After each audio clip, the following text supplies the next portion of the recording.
Selamat malam pada seluruh pecinta profesional Tribrata Channel dan para warga masyarakat, para pencinta media sosial dan seluruh channel yang ada hubungannya dengan peristiwa terkini dalam masyarakat kita. Ya, saya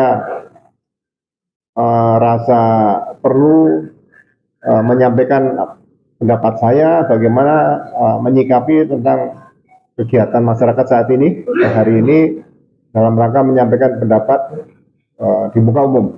Ya. Saya teringat bahwa tahun 1997, 1998 saat reformasi, untuk menyampaikan pendapat di muka umum harus mengajukan izin kepada pihak kepolisian. Ya. Kemudian setelah reformasi dirubah cukup memberitahu. Ya, ini kan perubahan yang sangat signifikan sehingga pendekatan aparat kepolisian di sini dan aparat keamanan lainnya tetap harus mengedepankan fungsi-fungsi perlindungan, pengayoman, dan pelayanan pada publik. Ya. Banyak yang sudah dilakukan sekarang ini beberapa waktu yang sebelumnya, bisa juga dengan menyediakan air minum, ya, mungkin ada makanan-makanan ringan, sehingga warga masyarakat yang merupakan warga kita semua, adik-adik kita semua, ada yang mahasiswa, ada masyarakat biasa, jangan sampai terjadi korban yang sia-sia hanya gara-gara ingin menyampaikan pendapat umum, tapi pendekatan aparat keamanan tidak tepat dalam penerapannya. Ya.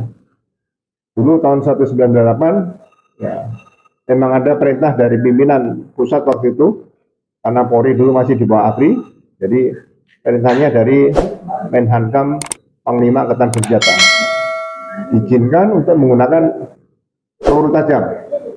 Tapi perintah itu, karena saat itu saya menjabat sebagai Kapolres Surabaya Timur, saya tidak laksanakan, karena siapapun mereka yang melakukan unjuk rasa atau demonstrasi, itu adalah manusia, ya, yang perlu kita jaga. Makanya tidak ada istilah mereka langsung dibubarkan, karena efek daripada pembubaran massa tadi adalah pasti akan menimbulkan multi efek lainnya yang kira-kira lebih banyak merugikan masyarakat lainnya.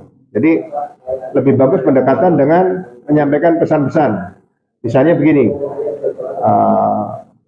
menyampaikan pendapat di muka umum, ya, itu diatur jam berapa harus dilaksanakan dan selesai jam berapa. Nah, aparat kepolisian biasanya menyampaikan dengan melalui pengeras suara atas nama undang-undang, unjuk rasa dimohon selesai dan dimohon membubarkan diri. Itu berulang-ulang. Saya rasa warga pasti akan nurut. Silakan kalau akan dilanjutkan besok lagi, ya, cukup dengan memberitahu, ya, seperti itu. Sehingga sekali lagi saya pesan jangan sampai ada korban. Nah, unjuk rasa ini kan sebetulnya bagian dari demokrasi yang tidak boleh dibungkam. Kalau rakyat sudah bersuara, sudah menyampaikan pendapat, ya, kemudian disampaikan oleh adik-adik anak-anak mahasiswa kita, itu berarti ada kondisi politik baik dalam maupun luar negeri, kondisi ekonomi, ya, kondisi sosial yang sangat dirasakan oleh masyarakat, ya, dengan adanya kenaikan harga, kenaikan BBM, ya. Kemudian ada beberapa kebijakan pemerintah yang dinilai mungkin juga belum pas, ya. Jadi yang kebijakan Bapak Presiden misalnya gitu, mungkin saya belum pas, ya, sebaiknya didengar oleh pemerintah pusat, ya, atau pemerintah daerah yang ada. Jangan sampai suara rakyat ini dianggap hal-hal yang biasa atau dianggap harus dibungkam, tidak perlu selama pemerintahan ini terjadi unjuk rasa. Ya, bagi saya sebagai seorang presiden Pak Prabowo, saya juga kenal beliau waktu itu masih pangkat mayor, ya, letnan kolonel sebagai komandan batalion, saya waktu itu masih kapten. Ya. Ya, jadi saya juga senang melihat disiplinnya Pak Prabowo sebagai seorang komandan batalion, ya. Saya masih ingat satu, ya, yang saya kagumi dari Pak Prabowo itu pada saat upacara 5 Oktober di parkir Timur Senayan, ya, itu seluruh pasukan Kostrad sebagai peserta upacara pada saat selesai latihan, kemudian makan siang, tempat yang dipakai makan siang semuanya langsung bersih, tidak ada bekas-bekas makan yang ditinggal di tempat, ya. Dan itu termasuk penilaian saya terhadap seorang senior. Jadi kita dulu sama, kalau seorang junior itu pasti bisa memberikan penilaian pada seorang senior.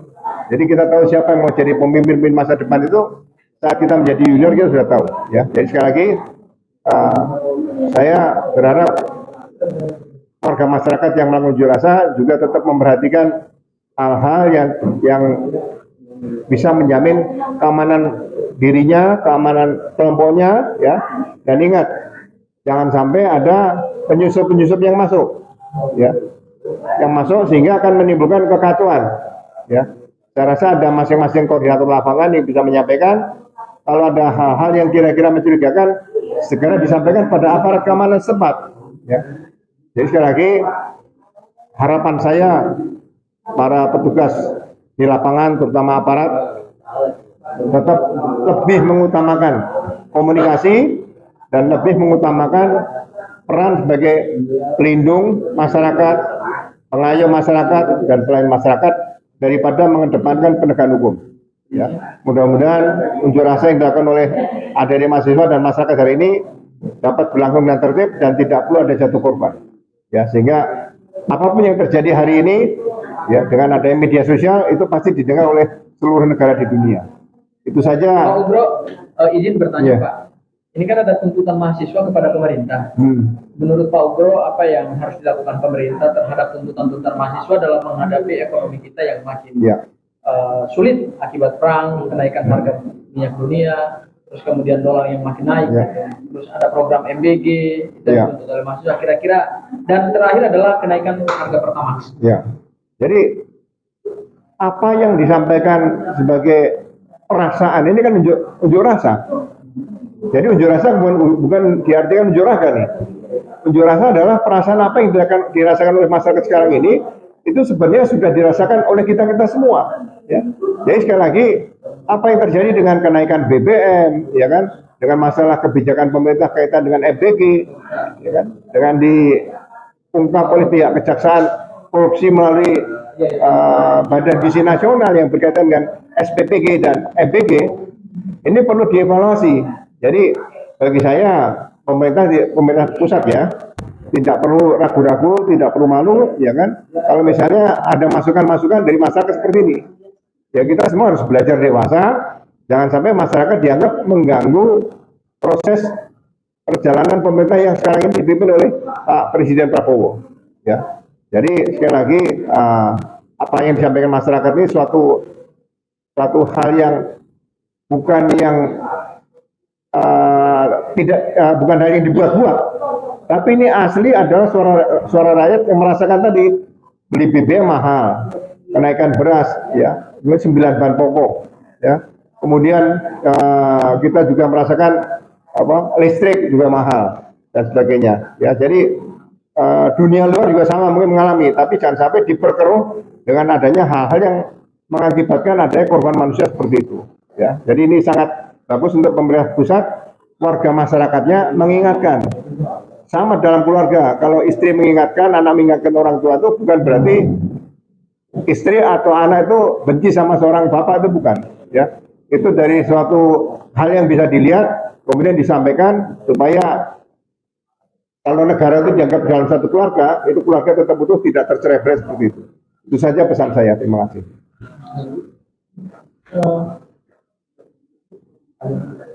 Pak Ugro, satu lagi pertanyaan terakhir, Pak Ugro.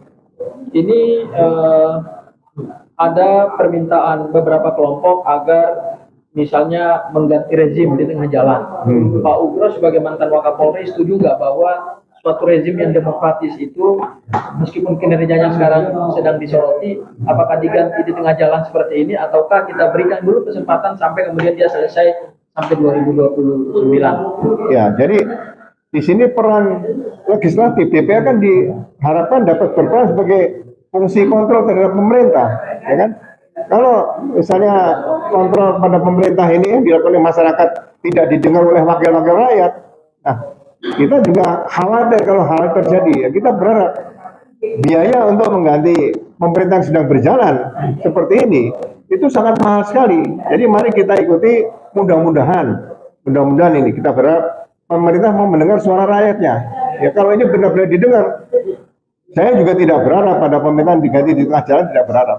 Ya karena kita mengalami pada saat tahun 98 ya pergantian dari Pak Harto dengan menyatakan kalau rakyat tidak mengendaki saya siap mundur, itu harus dibayar mahal dengan biaya-biaya pemilu kembali dan sebagainya. Jadi kita harapkan suara rakyat ini bisa sekali lagi bisa didengar oleh pemerintah pusat dan bisa dievaluasi. Jadi jangan dianggap bahwa suara rakyat ini hanya keinginannya untuk mengganti pemerintah, bukan. Saya rasa rakyat tidak berkehendak ke situ, tapi ingin agar situasi ekonomi bisa dikendalikan. Kemudian mungkin pembantu presiden yang presiden bisa mengevaluasi sendiri, yang perlu diganti nggak ada masalah. Ya.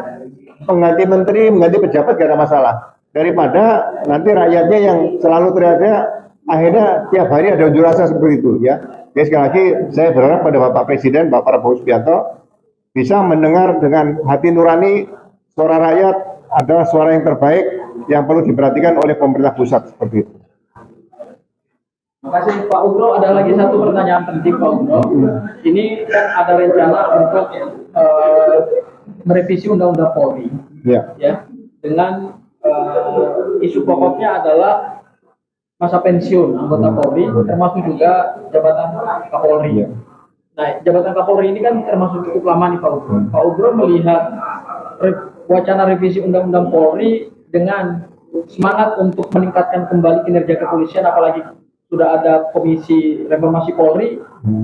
Ini seperti apa ke depan Pak Ugro? Perlukah institusi Polri kita perkuat gitu dengan melakukan reformasi? Ya. Sebetulnya yang saya ikuti perkembangannya inisiatif untuk melakukan perubahan atau revisi ketiga Undang-Undang Kepolisian ini adalah datang dari legislatif. Ya. Jadi bukan dari pemerintah. Jadi saya melihat waktunya sangat cepat. Tapi di dalamnya itu belum bisa mengakomodir apa sebetulnya yang ingin diharapkan oleh masyarakat dan apa yang diharapkan oleh anggota Polri sendiri. Jadi contoh, ya kan, untuk ketentuan pensiun saya setuju. Jabatan aktif, jabatan struktural anggota Polri sampai 60 saya setuju. Saya sangat sependapat di situ. Ya. Kemudian harus dibedakan itu dari jabatan struktural di polisi juga, di kepolisian RI juga ada jabatan fungsional. Nah, jabatan fungsional ini harusnya dijadikan perhatian oleh anggota legislatif tadi. Jabatan fungsional ini bisa sampai usia 70. Ya. Bila perlu 75. Ya kan? Kenapa? Sekarang bisa kita lihat penasihat ahli Kapolri yang purnawirawan Polri itu usianya ada yang sampai sekarang ini ada sampai 72, 73, atau 74, bahkan mungkin 75. Ya, dulu ada penasihat ahli Kapolri, mantan Kapolri, Pak Profesor Jenderal Purnawirawan Profesor Dr. Awaludin Jamin. Ya, beliau menjadi ketua penasihat ahli Kapolri di itu. Ya, jadi kalau misalnya masih aktif tapi jabat fungsional, bagi saya itu lebih baik daripada purnawirawan kemudian mendapat jabatan fungsional. Sama dengan misalnya dosen. Seorang dosen atau guru lah katakan di kepolisian, kemudian seorang ahli dalam bidang penyidikan narkotika, dalam bidang penyidikan perdagangan manusia, dalam hal penyidikan kaitan dengan masalah-masalah pembunuhan, itu menjadi spesialis detektif. Nah, usianya bisa diperpanjang karena yang digunakan oleh organisasi, kebutuhan organisasi adalah pemikiran-pemikiran atau otak mereka. Makanya saya sependapat usia itu untuk jabatan fungsional bisa sampai 70, sama dengan usia hakim Mahkamah Konstitusi atau hakim agung. Ya. Saya kalau usia jabatan fungsional sampai 60, saya sangat tidak sependapat. Ya. Malah di situ dikatakan jabatan yang hanya bisa diperpanjang sampai usia 61 adalah Kapolri. Bagi saya dari pangkat Bayangkara 2 sampai bintang 4 di Kepolisian Negara Republik Indonesia dalam jabatan struktural adalah usia 60 ya. Jadi kalau seseorang misalnya dalam jabatan struktural masuk sampai usia 59, tapi kalau dia menjabat sebagai dosen di perguruan tinggi ya, baik perguruan tinggi di kepolisian atau di luar, itu bisa diperpanjang dinas aktifnya sampai 70 di situ ya. Dan nanti dilihat levelnya di situ. Dia bisa masih naik pangkat. Bayangkan kalau seorang kombes pensiun umur 60, tapi umur 59 dia ngajukan sebagai Widya Ismara, ya kan, Widya Ismara Utama dan sebagainya, itu bisa sampai usia 70 dan dia masih mendapat kesempatan untuk naik bintang 1, bintang 2 di sini. Jadi kesejahteraan anggota, ya, privilege anggota ini sebetulnya lebih diprioritaskan daripada privilege atau kebanggaan sebagai Kapolri, seperti itu. Ya, jadi sekali lagi apa yang diamanatkan oleh undang-undang baru ini menurut saya ya terlalu buru-buru. Mudah-mudahan bisa evaluasi kembali, ya kalau bisa ya melalui mekanisme seperti apa. Karena ada satu yang menonjol lagi. Di situ usia pensiun untuk Tamtama dan Bintara 59. Bagi saya ke depan tidak ada anggota Polri yang berpangkat Tamtama dan Bintara pensiun. Semua anggota Polri begitu pensiun pasti sudah menjadi perwira. Itu harus wajib. Kenapa? Karena begitu seseorang warga masyarakat mendaftarkan diri bergabung untuk menjadi abdi negara, abdi masyarakat melalui Polri, usia 18 ya. Jadi pendidikan 1 tahun Tamtama, pangkatnya Barada, usia 19. Ya. Kemudian saya lihat pangkatnya. Pangkat seorang Tamtama itu ada 6 pangkat. Barada, Baratung, Baraka. Ini Bayangkara 2, Bayangkara 1, Bayangkara Kepala. Kopda, Koptu, Kopka. 6 pangkat. Satu pangkat ini 3 tahun. Berarti 18 tahun baru mengakhiri pangkat Tamtama. Terlalu lama. Nah kalau perlu pangkat yang Baraka sama Kopral Kepala dihapus saja, nggak ada masalah. Jadi di kelompok Bayangkara tadi hanya ada 4. Barada, Baratu, Kopda, Koptu. Nah setelah lewat 12 tahun, dia bisa mengikuti pendidikan brigadir. Ya karena sudah 1 tahun di Tamtama tadi, pendidikan brigadir 2 tahun. Ya kan? Jadi dia sudah berapa tadi? Tadi 4 kali 3, 12. Tambah 2 tahun, 14. 14 tahun dia bertugas, sudah menjadi brigadir. Ya kan? Nah, brigadir nanti tambah 4 pangkatnya. Kali 4 tahun, 16. Ya kan? Nah, 13 tambah 16, 29. Benar ya, 13 tambah 29. Jangan sampai salah itu Mas ini. Nah, 29 tahun dia sudah bisa mengikuti pendidikan S1 di Universitas Kepolisian 2 tahun, ya kan? Jadi berarti dia begitu 31 tahun dia sudah bisa menjadi perwira.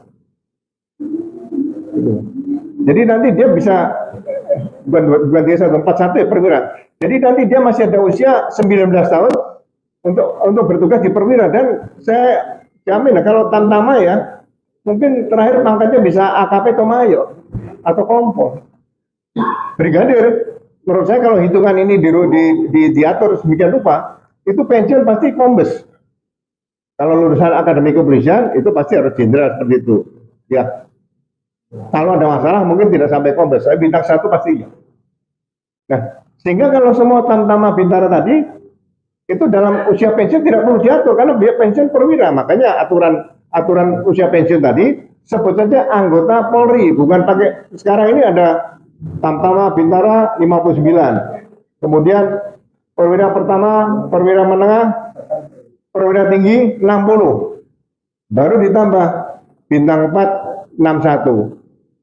Ya, bagi saya yang sebenarnya ditambah usianya sampai 70 itu adalah jabatan fungsional saja. Seluruh jabatan struktural usianya adalah 60 tahun seperti itu. Ini perlu kita kaji bersama ke depan nanti. Bagi saya masukan bagi legislatif, ya kan, supaya jangan sampai terjadi hal-hal malah yang kelompok anggota yang Tamtama Bintara selalu berada di bawah terus. Ya. Kemudian, Pak Ugro, pertanyaan terakhir Pak Ugro, Polri ini kan adalah salah satu garda terdepan penegakan hukum. ya, Bagaimana Pak Ugro melihat bahwa Polri perlu mereformasi penegakan hukum supaya tidak diskriminasi, supaya tidak hanya tajam ke bawah tapi tumpul ke atas gitu. Seperti apa? Apakah Pak Ugro melihat praktek-praktek itu masih terjadi di rezim pemerintahan sekarang dan apa yang harus dilakukan oleh Prabowo ke depan Pak Ugro? ya kita harus kembalikan polisi sebagai aparat negara itu. Jadi aparat negara, pengabdian kita nih begitu masuk anggota Polri adalah mengabdi kepada negara dan bangsa melalui kepolisian Republik Indonesia. Jadi kita masuk Polri itu bukan menjadi mencari pekerjaan, bukan. Kita memang ingin mengabdi kepada negara dan bangsa, ya termasuk rakyat kalau bangsa tadi melalui Polri. Jadi yang dipedomani adalah semua aturan-aturan yang berkaitan dengan hukum, undang-undang, jangan sampai lupa di situ.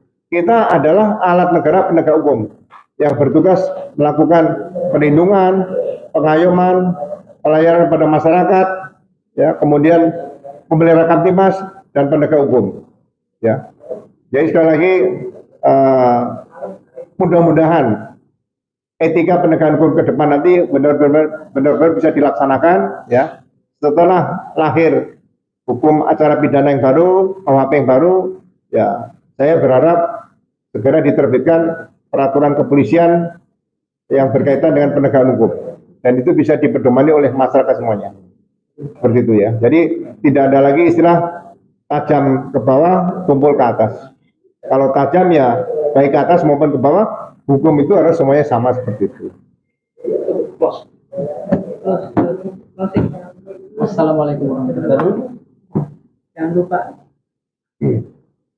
Jadi pada seluruh warga masyarakat, jangan lupa kita subscribe pada channel YouTube Ugro Seno Tribrata. Mudah-mudahan edukasi yang saya sampaikan ini tidak menjadi beban masyarakat, tapi mengurangi beban masyarakat. Itu saja. Terima kasih. Assalamualaikum warahmatullahi wabarakatuh. Waalaikumsalam.